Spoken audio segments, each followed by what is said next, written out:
Passons maintenant à Madame Sophie Taillé-Polian. Merci Madame la Présidente, Monsieur le Ministre, mes chers collègues. Ça a été dit par beaucoup. Les arguments sur le financement de l'innovation ne tiennent pas puisque les dividendes suffiront,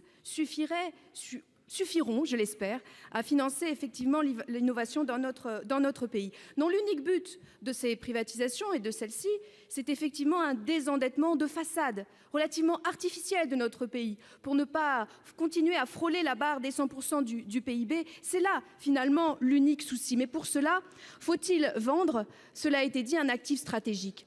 Monsieur le ministre, nous débattons aujourd'hui dans ce cadre du Sénat. Cela reviendra à l'Assemblée nationale. Mais je vous le dis, les Français ne sont pas d'accord avec cette privatisation.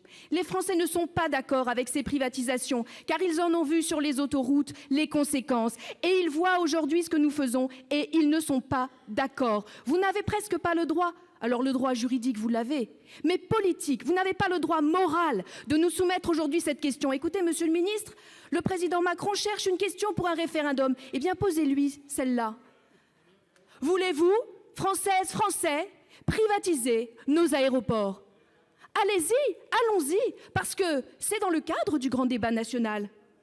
Organisation de l'État et du service public. On est bien là sur les questions au cœur. Vous disiez tout à l'heure, Monsieur le Ministre, ah ben non, là on est dans une question qui n'est pas dans le cadre fixé par le grand débat national, donc on peut avancer là-dessus.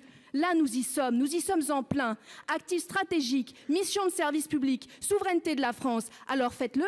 Plutôt que ce débat ici, qui sera fort utile car il éclairera les Français par ailleurs sur l'ensemble des éléments qui ont déjà été donnés.